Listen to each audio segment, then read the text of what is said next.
What's up, Team Arlene TV Vlog, sa aking mga new followers. Maraming salamat po sa inyong pagbabahagi ng aking content. So, ito po ang aking i-share ngayon ay nakakatuwa naman talaga naman po. Oo, talaga nga lahat pinakukonvenience o pinai-easy lahat dito sa Hong Kong. Kung saan makikita po ninyo, isang vending machine. Yup, vending machine kung saan may fresh fruits. Ayan.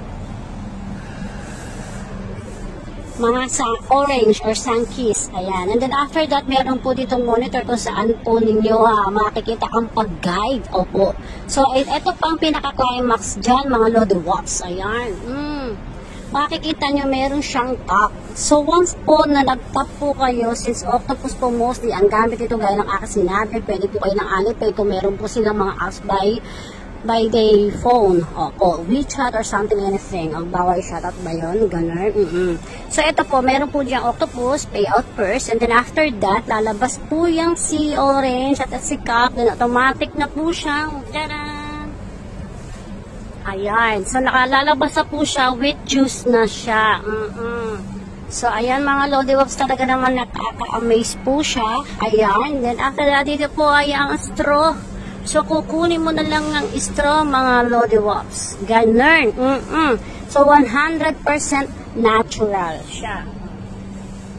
Ayan. So, nakakatuwa naman po talaga mga vending machine dito sa Hong Kong, kung saan talaga naman nakakatuwa. So, dun sa mga gusto or wala ng time para gumawa ng kanila juice at ayaw nila ng mga sobrang tamis. So, ito po yung vending machine kung saan ginawa po nila ang natural. As in original. Oo. So, imagine, may prutas sa loob, tapos may cup, pagbagsak po ng cup niya, is ready to drink na. O, diba? Ganun. Kasi nandito po yan po yung guide, diba? Inulit ko lang. So, yan po.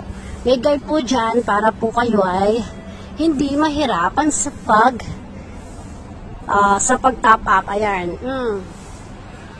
So, since nagre-reflect po nga sa lamig, kaya hindi po masyado nakikita. So, pasensya naman na, okay?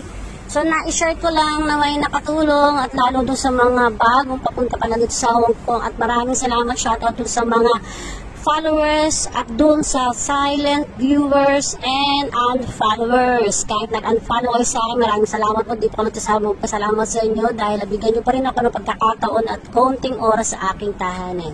So, God bless you all. Don't skip the ads. Bye for now.